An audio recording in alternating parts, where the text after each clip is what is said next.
Hello and welcome to the ChooseFI radio podcast. Today we're going to be talking about tax liability versus withholding, and we have an awesome voicemail that we're going to feature from Kelly. Noah is sharing a college hack on how to get college for free by using the firefighter program. We're working with Robert from thecollegeinvestor.com to promote the student loan debt movement, the goal to pay off $1 million in student loans during the month of March. Millionaire Educator is also stepping up to the plate with a college hack, and Nicholas is sharing how he used balance transfer cards to save literally thousands and thousands of dollars of interest. And with that, welcome to the ultimate crowdsourced personal finance show. This is your Friday Roundup. You're listening to ChooseFI Radio. The blueprint for financial independence lives here.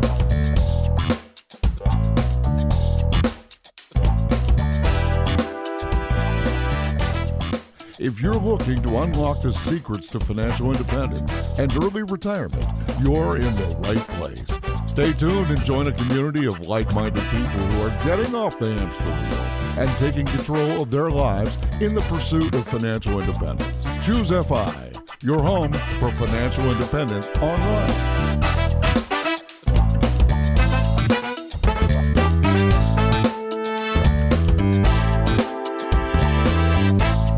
All right, Brad. Well, this is going to be a fun show. We're trying this idea of really letting you know up front what you're getting into when you decide to listen to an episode of ChooseFI. And in this particular episode, man, it's chock full of great life hacks, tips, and strategies. This episode is just going to be amazing. Yeah, I'm really looking forward to it. That's for sure. It's nice. We always build this as this crowdsourced personal finance, and especially the Friday Roundup. And yeah, we just have a real significant backlog of amazing voicemails and emails and just little tips and hacks from our community members. So we're trying to really go through it and just get the best stuff and bring it to the podcast. And the crazy thing is, really, at this point, the limiting factor is our bandwidth, what we can actually handle. Like, we have been flooded with amazing, epic voicemails. I have probably 100 of them in the queue, and I try to save and categorize each one and think about where to fit it.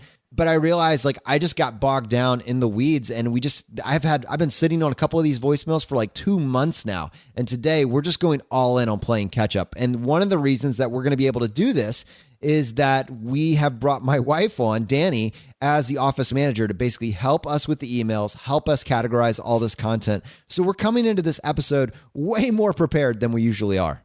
Yeah, it's amazing. And I think office manager doesn't exactly do it justice. It's more like a VP of operations. I mean, Danny is going to basically revolutionize everything that we have going on here at ChooseFI. Jonathan, you and I have kind of fallen backwards the past year into this amazing world of ChooseFI and like all the different ways it keeps extending.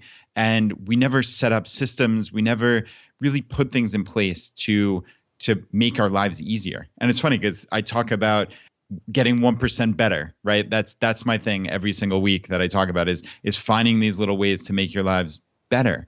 But we just kind of let this craziness overtake us here on the podcast and in our entire business or whatever you want to call it. And frankly, like Danny, you told me, just has this amazing organizational ability, and she was looking for something intellectually stimulating to do, and you thought that she'd really enjoy being this kind of VP of operations here at ChooseFI, and she jumped into it this past week, and it's amazing. I mean, I don't know about you, but I feel like a million times better already. I think we're going to finally get back to inbox zero.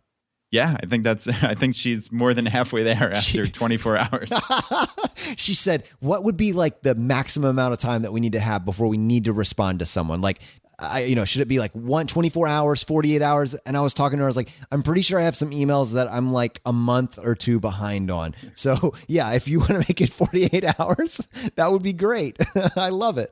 Yeah, that was hilarious. But I mean, most importantly, and the reason why we're talking about this here on the podcast is she's going to help us get this system down to bring a better product really to these Friday Roundups, to the entire world and community that we've created here at ChooseFI. So a lot of things, we have so many balls in the air. And again, we are just kind of barely grasping to hang on to this, but she's kind of coming in from this 30,000 foot view and just setting a system up. So I think it's going to create a better community, a better product here on air, and really just more structure And so that you and I don't kind of drop the ball on things. And I'm just so thankful that she joined the team. So it's been an amazing week here at behind the scenes.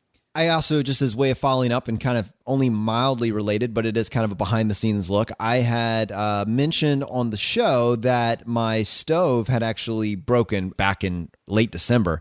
I've been basically sitting with this giant paperweight in my kitchen for a while. And I wanted to mention two things. One, that the stove is finally back up and working almost a month and a half later. Thank you to everybody that sent emails and help and ideas. And also a special shout out to Nancy, who actually, Brad, she had one of these like little induction burners that you just plug into the wall. And she wasn't using it. She just said, I would love to send it your way if it's something that you think you can benefit from to kind of help you out in the meantime. And we used it. I've been using it for the last month. It's amazing. And I realized while these induction stovetops are incredibly expensive, both to purchase initially and repair, these little plug-in burners are like incredibly affordable. And I was blown away, but really just want to take a second and thank Nancy for looking out for us with that. And it really did come in handy. The other thing is I actually have a great voicemail that I want to lead with on a tip. If you purchased an item, you paid good money for it, and then it just crapped out on you, and maybe it wasn't covered under warranty. So let's go ahead and start by playing this voicemail. Hi guys, this is Chris from Washington State. I was recently listening to episode 58R and Jonathan's conundrum about his induction oven going out. It sounds as if this part may be expensive. It sounds as if this may be something that he feels is too much to take on. But I would challenge Jonathan to do something that I feel is a valuable life hack. So I wanted to share it with yourselves and the audience. What I'm accustomed to doing when something like this happens is calling the manufacturer. And you may be surprised by what happens. Recently, my wife, who drinks coffee, and I, who do not, said, hey, the coffee pot's broken. So I tried to mess around with it and fix it and was unable. I said, okay, I'll try and call the manufacturer. I called the manufacturer, which was Hamilton Beach. And within a day, we had a new coffee pot being sent to our door. Now she has a fully functioning and working coffee pot. I did the same thing recently with two lights that were popping, making a popping noise, and they were LED.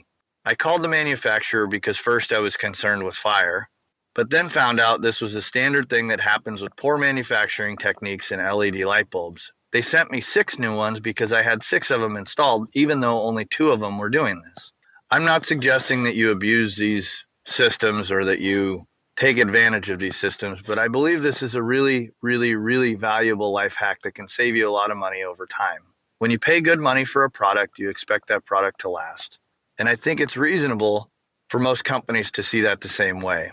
As well, they want to have brand loyalty. So I would encourage you to just make a phone call to whoever the manufacturer is and see if there's anything they can do for you. I bet you'll be surprised. All right. I hope everybody has a great day. And FI on. Brad, this is what balance looks like. I think that whenever you're talking about life hacks, you can always go too far with it where you get to that point where you're abusing or gaming a system. And I don't know where that line is, and it probably is a personal choice, but it when you see it. And the way Chris framed this is exactly where I would land on this. When I pay good money for a product, I expect it to work. I don't expect to have to buy an extended warranty in order to ensure that it's a good product. I expect that just by virtue of having a traded cash for the item, that the brand is putting their stamp of approval on it at face value. And if something goes wrong with it, they ought to be willing to back it up. Yeah, I agree. And to Chris's point about them wanting brand loyalty and happy customers, there's no downside to making that call. You're not calling up angry and bitter and pissed off. That's not going to get you anywhere. You're speaking to another human being. That's what you have to realize. It's kind of like a lot of the strategies we talk about here on the podcast. It's about making connections with people. So if you go on there and just talk like a normal person, hey, I bought this just a couple months ago and it already isn't working. Just talk through the issue. Maybe they can help you. Or maybe, who knows, they give you a 10% discount on a future purchase. I mean, something as little as that. You just never know. So other than your time, there's no particular downside to making that phone call. So yeah, I'm all for it. And obviously, you internally know the difference if you're being a scam artist and trying to essentially steal things from manufacturers, or if you're being a legitimate consumer and something you purchased legitimately broke and you're making a phone call to see if there's any way they can help you. Those are two totally separate things in my mind. So I know, Jonathan, you said that it's a fine line. I'm not sure that it necessarily is. As long as you're acting in the best capacity there, right? Like you're doing the right thing. You know whether you're being a scam artist and trying to steal or you're just making a phone call as a consumer. So to me, that's pretty clear cut. You made that quote, maybe it was probably almost a month ago, and it really stuck out with me. But what is a story you tell yourself about yourself? What really stood out to me is I tried to do the right thing even when no one is looking. That should just be a guiding light for life. And I think too many people just lose their way on that and are trying to nickel and dime everything in order to quote unquote win. But like you've already lost, right? If that's where you're operating from.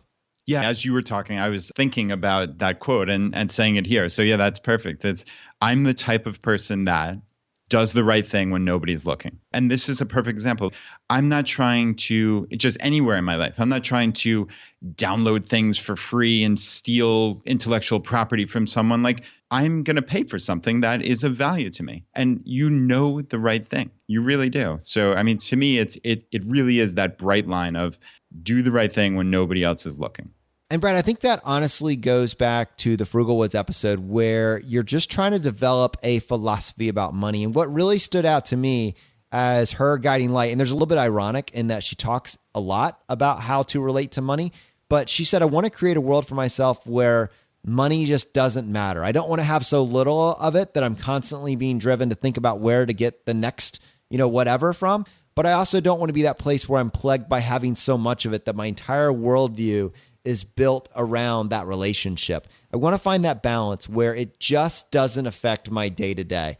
I think that's the balance that I strive for as well. Like I don't check my personal capital accounts. I don't look to see what happened with the latest market turn. I don't look to see how much is in my bank account on a week-to-week basis. It has become less and less a part of my life. And at some point, does it really make a difference whether there's an extra zero at the end? I don't think it does. I think you find a life that you get excited about living and you live that life. Yeah, I mean, I guess that's the concept of enough, right? And having enough to satisfy your needs and living this nice, simple, frugal life. And it's all part and parcel of the same thing that Liz is talking about and that she spoke about on our Monday episode. It's about finding what you're genuinely passionate about in life. And she talked about imagining herself as a 90-year-old woman and looking back on her life. And she said, quote, what do I want to populate my life with? What are the memories I want to create?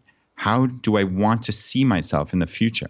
And to me, those are the larger questions than saving a couple bucks here, or like you said, having that extra zero, or making $30,000 extra this year, or something like that.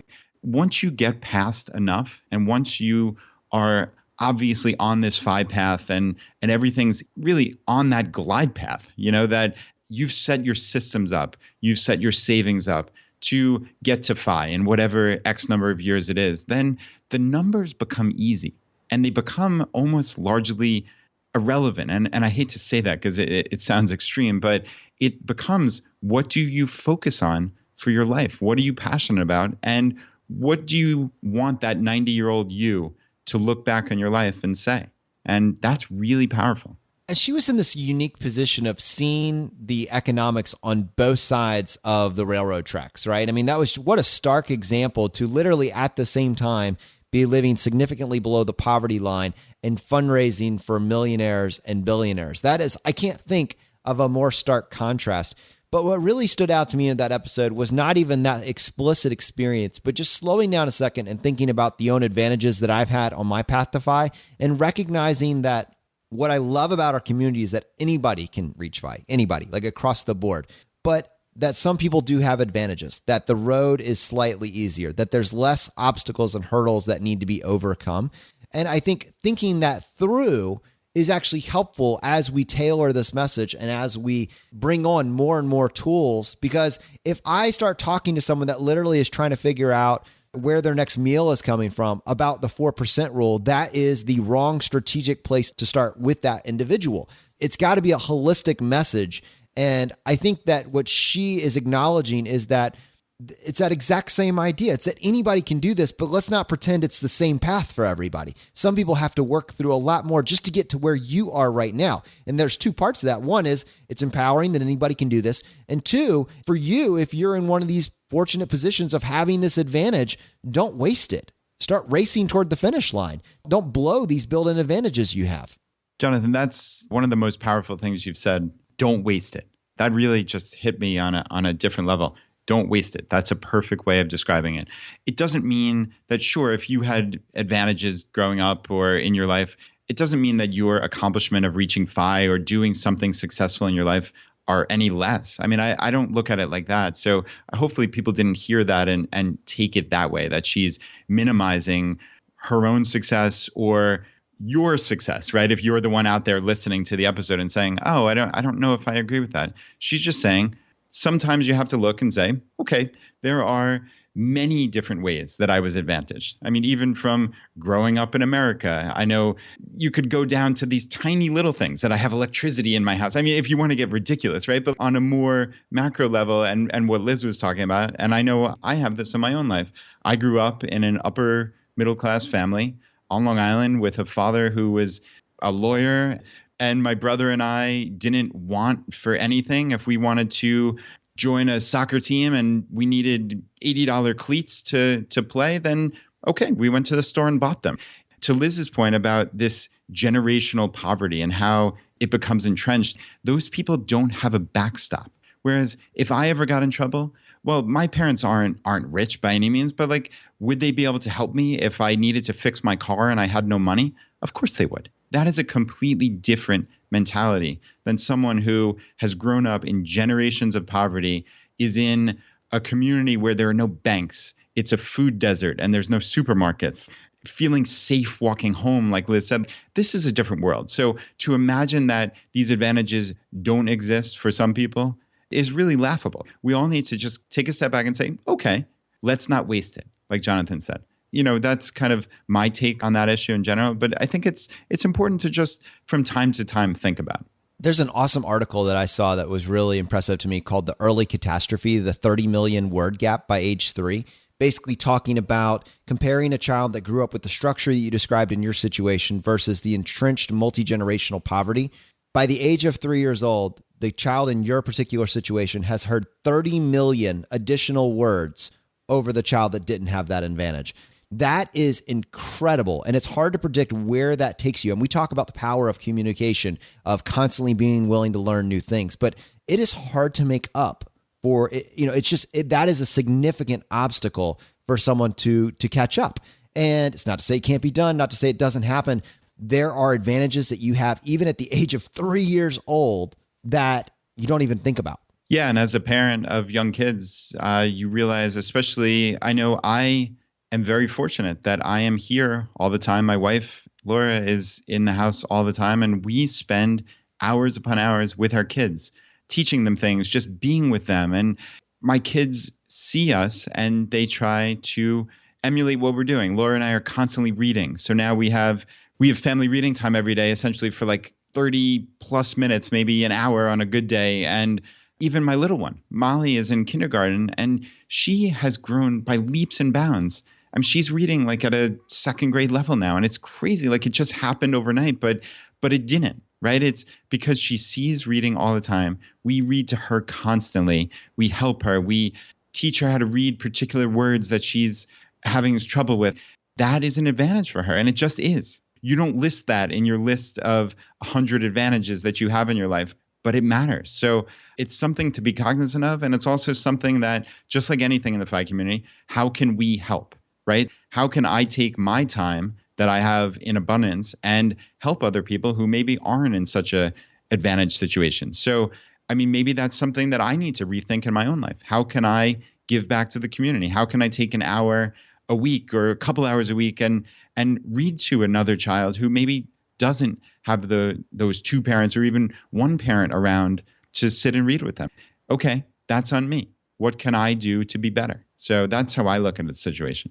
And Brad, you're not the only one grappling with this type of question. I think that one of the things that makes what the FI community is so powerful is that we're not focusing on the system. This isn't a political message. This is focused on individuals. You know, one of the most powerful things I ever heard was from Jeff Hayes, the CEO of Priceline, basically saying there is no they. There's just you. What are you going to do? And then what we just said on this show is don't waste it. Do not waste it. Every day you have, do not waste it. And so this is a voicemail that I got from Steve. He's a social worker he had a thought that he wanted to share with our audience. Hi, Brad and Jonathan. My name is Steve. I'm a social worker in Northern Virginia, working primarily with youth and families from low-income households. And while listening to your episode this week with Travis Shakespeare, I was truly inspired. And it hit me that I learned so much about the families I work with, but I rarely learn about their finances or budgeting beyond their annual income. And it also hit me that I've never heard an episode devoted to this socioeconomic group. A low-income individual with all kinds of stressors on their household can gain so much by living a frugal lifestyle, avoiding debt, and becoming financially secure. So I'd love to hear how people with these kinds of stressors can use the pillars of FI to improve their lives. How is FI different for them? How is it the same? I'd love to write a proposal for a program that does this for a community and then see if our FI community can help fund it.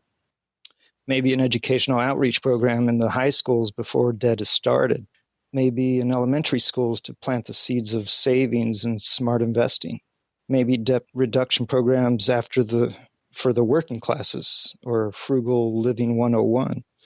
Maybe stressors can be lowered that often lead to crime, some substance abuse, child neglect and abuse and violence, if only their finances were under control. So if we truly want a revolution, let's test it out on those who are struggling the most. I hope this makes some sense and we can truly make this a revolution. Thanks. Steve, thank you for that voicemail. I really appreciate it. And I love that idea of the courses and the education. I think that's something we've talked about here on the podcast numerous times. We have an ChooseFI educators group that extends from both the college level to K through 12. And yeah, I mean, we'd love to see community outreach as part of that. I mean, I think that's a logical progression for it, because you need to reach people before they've made those bad decisions in a lot of cases, and just educate them even on just the basics.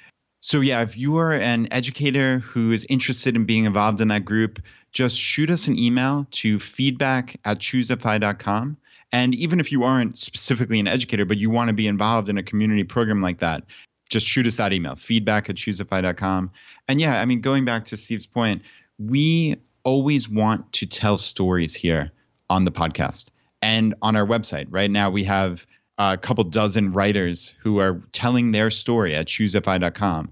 And we feel that it's not about being a famous blogger. Like, that's not the prerequisite for coming on to ChooseFI by any means. We're looking for people with different perspectives, with different stories. It's what can you bring that could add value to someone's life out there? How could you connect with someone who's grown up and lived a similar life to you? That's what people often connect with. So if you have any interest in either being on the podcast or writing for ChooseFI.com, we would love to hear from you. So again, it's that same email address, feedback@choosefi.com, and tell us about yourself. Tell us your story. Tell us how you could add value to the community. And we'd love to bring those extra perspectives on to the show and on the website. I think it just only adds value when you can tell your story and you can add that layer of depth to someone else who's might be struggling out there and say, like, hey, nobody has it like I do. But there are always people out there. And that's what, Jonathan, you and I find every single time we interview someone, we get a handful of emails that just say, wow, that was the best episode out of the 100+ for me because I related to their story. Yeah, it really is that simple. And I think you mentioned it, what is the story you tell yourself about yourself? I guarantee you there's someone else that gets benefit from that. And tell your story at ChooseFI. We want to hear it. So Brad, you mentioned specifically that it would be really nice if we could get this information into people's hands before they make the big financial mistakes, because it's harder to clean those up. And the next voicemail that I want to play is a college hack. One of the biggest financial burdens that millennials take on specifically right now are these massive anvils of student loan debt that just weigh you down for years and years. I'm going to play the voicemail, but before I do that, let me tell you a little bit more about the student loan debt movement. You know that student loans are crushing millennials as they come out of school. Jobs are increasingly less than satisfactory. You thought you were going to have this one thing, but it turns out even though you have 6 figures of student loan debt, it's only entry-level jobs that are paying $40,000 or less that are available for you, if they're even there. That is upsetting. Even those of you that made it, basically got the $60,000, $70,000, $100,000 a year job, but came out with 6 figures plus in student loan debt, you realize that the math isn't as good as it looked at face value, because now you understand how taxes work, and it's a little bit rough to pay down your loans with after-tax dollars, especially when it's that much. Doesn't mean that it's not worth doing. This month, the month of March, we're partnering with Robert from thecollegeinvestor.com. The goal is to pay down $1 million of student loan debt. $1 million. And we think that because of how committed the ChooseFI community is generally to debt reduction and getting that financial freedom clock started, that you guys could make up 50% of that if you really wanted to. And I'm just curious, if you have student loans that you're paying down, let's be really aggressive with it this month and let's document what we did. Go to ChooseFI.com/challenge. That's going to take you directly to Robert's page. There's actually a leaderboard there. They're doing giveaways and other sorts of contests. But you basically just go in, you create a document, you track how much you've paid off this month. In the leaderboard, just make sure you mention ChooseFI so he knows that you heard about it from our community. And he will report back to us how much our community paid down. I can tell you that just 3 days into the month of March, we were at $22,000 of debt reduction, which is incredible. I think we could easily break $100,000, and I wouldn't be surprised if we could pay off close to $500,000 in student loan debt this month. How amazing would that be for our community, Brad? Yeah, that would be incredible. And I love that Robert has said that he will report back when he kind of adds together all the people that he attributes to ChooseFI. So that'll be a neat update. And yeah, what a cool little challenge he has going on. I absolutely love that. And we're all for, obviously, debt reduction and certainly any type of way to cut down on student loan debt. And yeah, just a good program overall. So head over. It's completely free. ChooseFI.com/challenge. Now, for those of you that are contemplating going to college and taking out student loans, I have a couple hacks just to keep you from going there in the first place. Hang on just a second. We're going to play a voicemail that we got from Noah. Hi, Brad and Jonathan. This is Noah from Georgia. I discovered your podcast a few months ago, and I'm hooked. I've been putting some of your actionable tips into practice, reducing my spending so I can soon finish knocking out my higher interest debt and then throw money into low-cost index funds. Anyway, I have a life hack for anyone interested in going to college. They're called student firefighter programs. These programs have you work as a firefighter while attending college. In exchange, they pay for your tuition.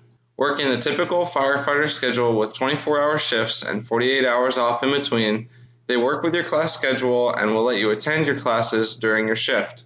They pay you a wage when you're working, and depending on availability, may even let you live in the station full-time. They also train you in fire and EMS, giving you certifications which qualify you for a career at nearly any other fire department around the country, in addition to whatever qualifications you're getting from your bachelor's degree. I'm a firefighter at a large metro department, and it's a career that I love.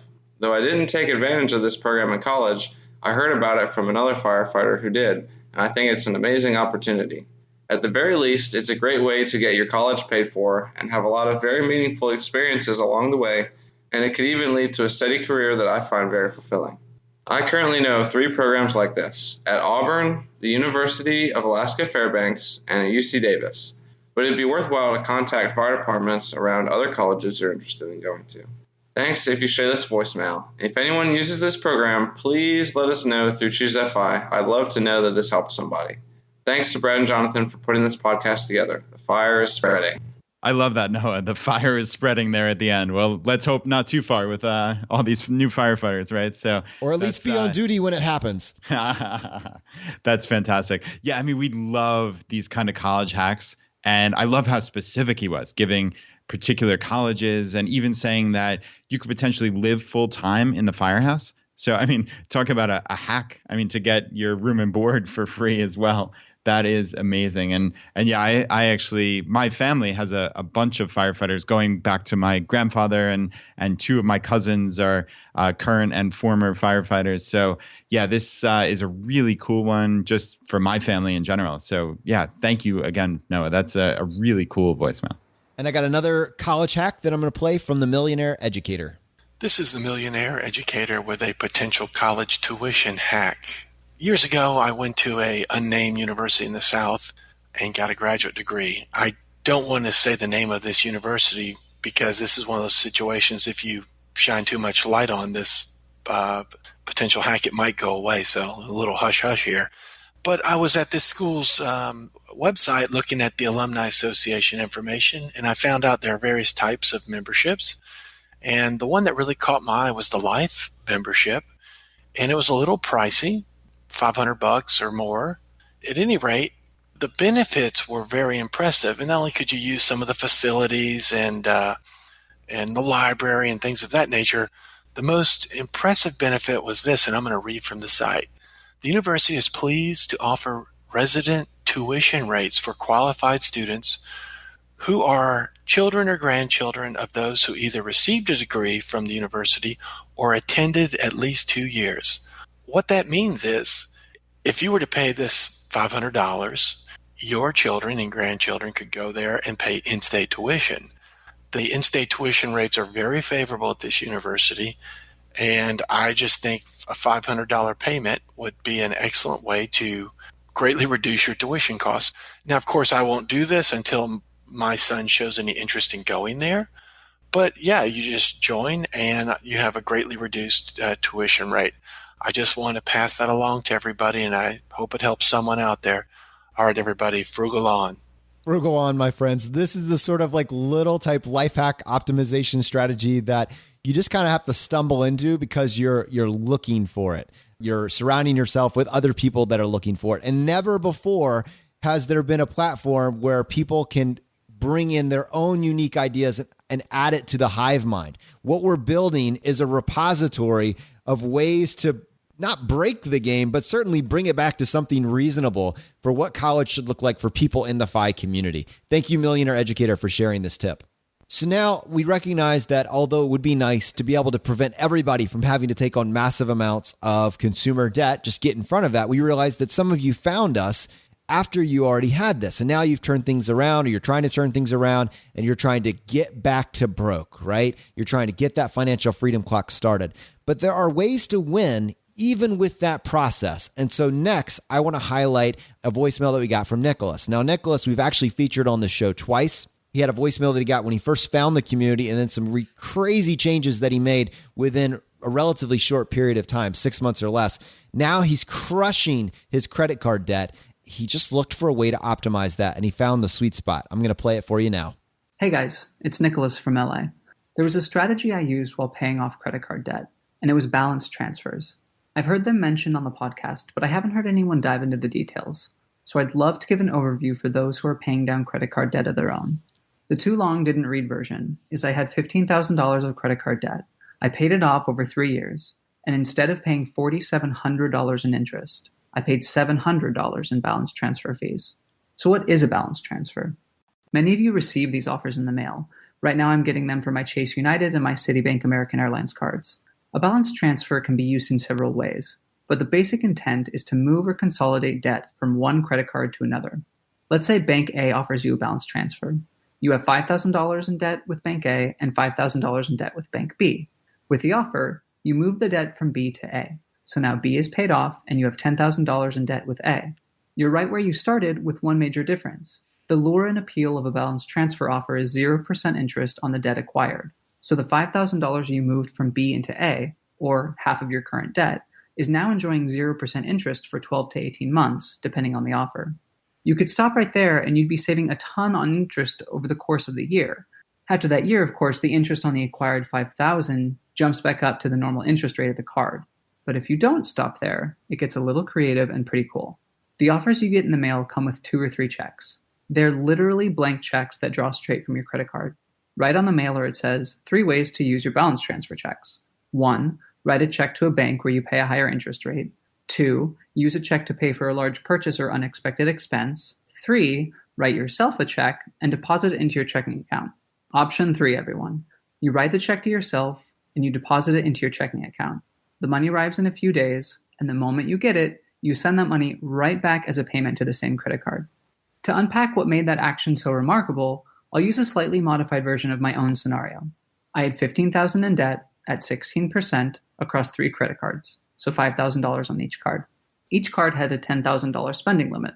Knowing your spending limit is important because you can't take a balance transfer, in other words, new debt, that would put you over your spending limit. So 3 cards, $5,000 each. I used a $5,000 balance transfer on each card. After a few days, I had $15,000 in my checking account, and each credit card had $10,000 of debt, $5,000 at 16% and $5,000 at 0%. With the $15,000 in checking, I immediately paid $5,000 back to each credit card, and that transaction is where the magic is. Because by law, any payment you make to a credit card must go to the highest interest first. Each payment paid off the $5,000 at 16%, leaving the $5,000 at 0%. So I used balance transfers to create 0% debt in exchange for cash, then shifted that cash back to the credit card and wiped out the 16% debt. Since I had a 3-year payoff plan, and since the 0% interest only lasts for 12 to 18 months, I used this tactic multiple times over. 7 times over 3 years to be exact. The last thing, of course, that I have to cover is the balance transfer fees and how they compare to the interest. The cost for doing a balance transfer is typically between 2 to 4% of the amount you transfer. If we go with 3%, the fee is $450 on $15,000 in balance transfers. In my 3-year payoff plan, we'll say my debt was $15,000 the first year, down to $10,000 the second year, and then $5,000 the third year. We just calculated the fee of $15,000 in balance transfers to be $450. The fee of $10,000 in year 2 is $300, and $5,000 in year 3 is $150. $450 plus $300 plus $150 is $900 in balance transfer fees. Now for the interest. The tool I use to calculate the interest I would have paid is the credit card repayment calculator by Credit Karma. The calculator asks for the total balance, so $15,000, the interest rate, 16%, and the number of months you plan to pay off the card in, so 36 months. The interest on $15,000 over 3 years at 16% is $11 shy of $4,000. $4,000 in interest versus just $900 in balance transfer fees. Now, my actual interest rate was 16.24%, and I paid off the $15,000 over 40 months. I paid only $700 in balance transfer fees, and the interest would have been $4,700. The higher your interest rate, the more you have to save using balance transfers. I wanted to dive into other uses of balance transfers, but I think I've mathed enough up today. I hope that it was easy enough to follow, and I'd be happy to take any questions in the Facebook group. Thanks. Brad, he just ran a clinic on this. That was a work of art, man. Yeah, I think he's better at podcasting than we are, frankly. That was amazing. I mean, that was just perfectly detailed, perfectly paced. So, Nicholas, thank you. And what a cool hack. And I mean, it's certainly, from everything that I'm hearing, that is well within the terms and conditions of what is appropriate with the credit card. So with just what I know from hearing Nicholas talk about that seems absolutely legitimate and something that is a really great strategy. I mean, he saved well over $3,000 using that. And again, within the terms and conditions, and he was able to use this brilliant strategy that I've never heard of before. Jonathan, have you ever heard of that? No, I was going to say, Nicholas, can I just get this transcribed and turn it into an article on ChooseFI? Like, people are going to want to go back to that and just reference it over and over again. So just like shoot me a message if that's okay. But that is just pure gold right there.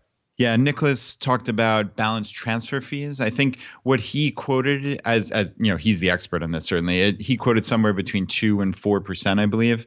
I've seen only one card that has a 0% balance transfer fee, and that's the Chase Slate card. So that's generally the card that I recommend to people when they have an issue like this where they need to do a balance transfer. And at the time of this recording on March 6th, it looks like they offer 0% APR for the first 15 months on all purchases and balance transfers, and a $0 balance transfer fees for transfers made in the first 60 days. I'm just basically reading from Chase's website here, but that's the only one that I know of that charges $0 in balance transfer fees. So maybe that's a card to look into. So Chase Slate. So Brad, we've kind of run the full gamut today. And I thought we could finish by featuring this voicemail that we got from Kelly talking about the concept of tax liability versus tax withholding. And she was talking about it in the context of bonus structure. But I think with April coming up, this is the perfect time to go back to the basics and talk about what does it mean to adjust your W-4 and what are the implications. So with that, let me go ahead and pull this up. Hello, Jonathan and Brad. This is Kelly Cronin with Barely Managing Mommies, and this is a comment for those on commission or bonus structure. With graduated tax brackets, if you are in a commission or bonus structure, it very much matters to you how that is actually being coded when it's being paid out to you, whether it's being coded as a bonus and or whether it's being coded as part of your income. And it's not going to be a defined thing for everyone. You really do need to talk to your accountant about this and look at your graduated tax brackets. But because of the fact that commission or bonus is paid out at a flat 25% rate as opposed to the graduated tax rate that the rest of our pay is paid out, you're going to be paying a higher tax rate. And so when I looked at my own bonus this last year, I actually calculated out at a 45% tax rate as opposed to a 25% tax rate for the rest of my income. And what I'll say too is that you have to make sure that you're also applying your 401k to that bonus structure. It is illegal for your employer not to match to a bonus structure, and so that's definitely something you want to make sure that you're taking advantage of as well. But what I will say is that if you are coding out as a bonus structure and dependent on where you are in the tax brackets, it might well be worth talking to your employer about coding this as income versus bonus. So Kelly, I know that in my profession, I actually was eligible for bonuses. I had like a bonus structure built into my pay as well.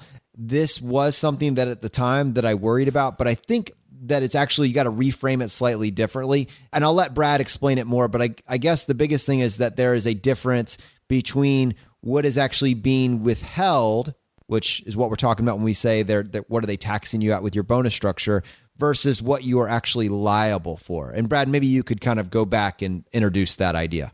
Yeah, I think that's important and always good to make that distinction. And Kelly's voicemail had a lot of really important points. So don't want to lose those by any means. Absolutely, bonuses are withheld at this, quote, supplemental rate. It's the IRS specifies this supplemental rate, and it's 25%. So any type of these supplemental wages, including bonuses, as she said, are withheld at that amount. So to you, it definitely looks like, oh, wow, I'm, quote, losing a lot of money to taxes here.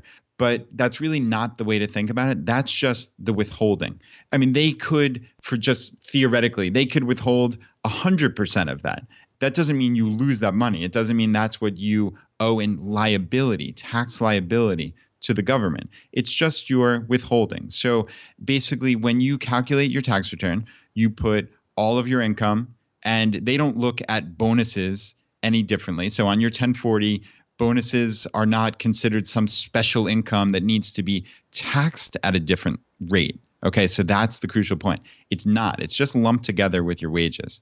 So you add together all your income, you then subtract out any deductions you may have. So for most people, it's either the standard deduction or itemized deductions, and then your personal exemptions, and that gets you down to your taxable income. And then you look at the tax tables, or you let TurboTax or whichever program you're using calculate it for you. That comes up with your tax liability. Okay, so that's your actual tax due. And then, and only then, you look at your tax withholding. And you add together, that's basically all the money that you sent to the government throughout the calendar year as basically money on account against that tax liability. So you add together all the withholding for your federal income tax with all of your payroll statements throughout the year, whatever, 24, 26 payroll statements, plus this bonus withholding, and you lump it all together. Again, it's not looked at separately. It's just one lump amount, and you subtract that from your tax liability. So just for argument's sake, let's say your tax liability was $10,000 and you had $13,000 worth of total combined withholding, including that bonus, which again is just all part of that lump.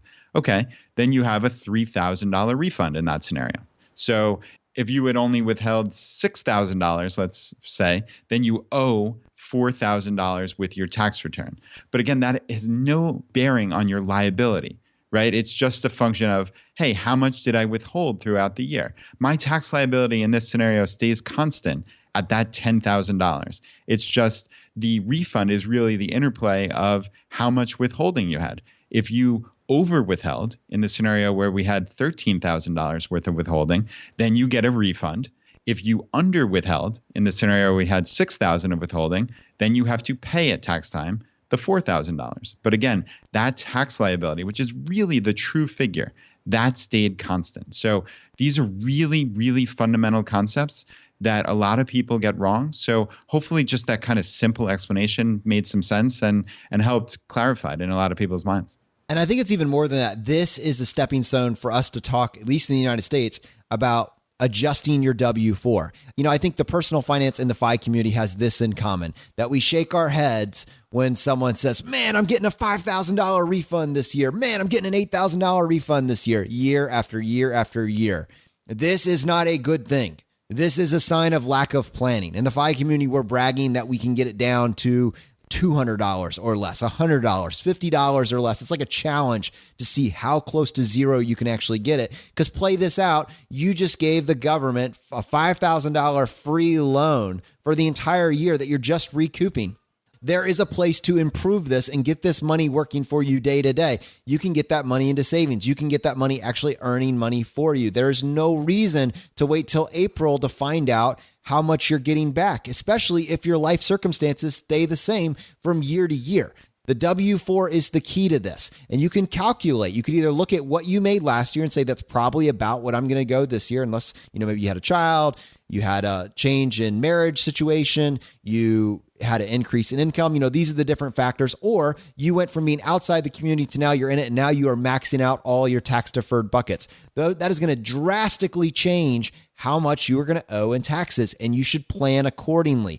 Do a math based on this new amount that you're saving, using a website like SmartCaster or TaxCaster, which is created by Intuit, who makes TurboTax and Mint. You can get a very good estimate of what your tax liability will be, and then adjust your W-4 up and down accordingly to get yourself closer to the goal. That is where you want to position yourself. A $5,000 refund when you've had no changes in life circumstances is a sign of a suboptimal tax planning year. Yeah, that's a very good point. You don't want to give an interest-free loan to the government for no reason. So sadly, many people, that's their only way of saving. So for people outside of the FI community, all right, maybe if they were going to fritter that money away, if it was just given to them in their checks 26 times a year and they got a couple extra bucks, okay, then maybe you can make the argument to have it in that one lump sum, and this is this great bonanza for them. Okay, at least I can somewhat argue that. Obviously, it's suboptimal mathematically, but at least I could see the point. But for people in the FI community who are not adjusting their spending based on how much money they have lying around, right? It just would add to your amount that gets saved every month. So in that case, you'd rather have the money working for you. You'd rather have it sitting even in a checking account, right? Or certainly much better in a low-cost index fund. That is the better play. You don't want a big refund. It just means that you just miscalculated, really. So, this is a very timely look, since April 15th is rapidly approaching. But it's just important that we all just get a basic understanding of how our tax returns work. And yeah, unfortunately, many of us really don't, because it seems complex at first, and you hear all these phrases thrown about, and oh, I'm getting a refund this year, like that's some laudable thing, or the government's giving me back money. No, you need to reframe how you're looking at this. The government's not giving you back money. You have a tax liability, and you withheld too much of your money throughout the year, so they're just handing you your money back with no interest, right? So there's no magical, mystical thing going on here where you're getting free money from the government. It's just your money coming back to you.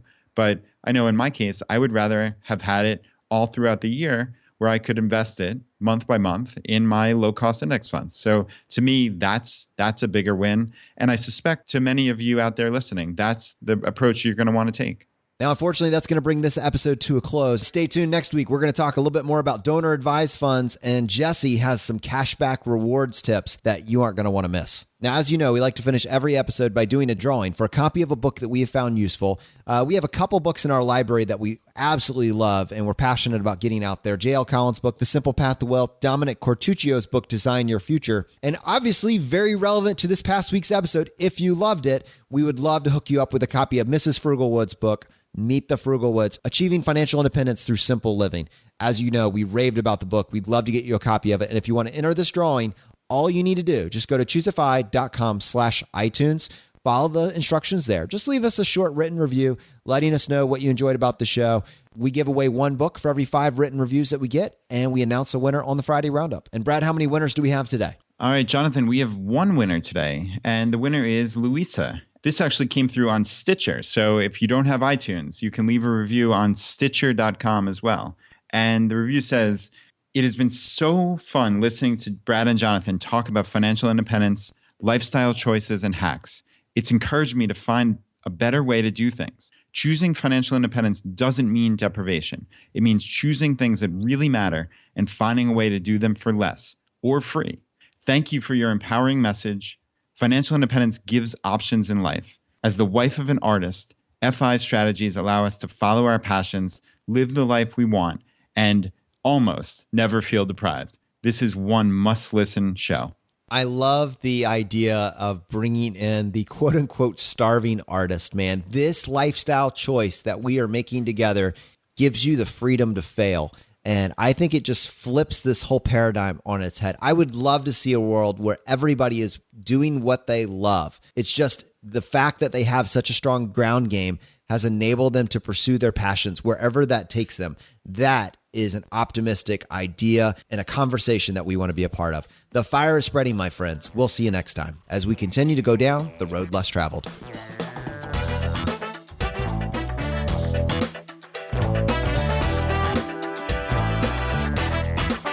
You've been listening to ChooseFI Radio Podcast, where we help middle-class America build wealth, one life hack at a time.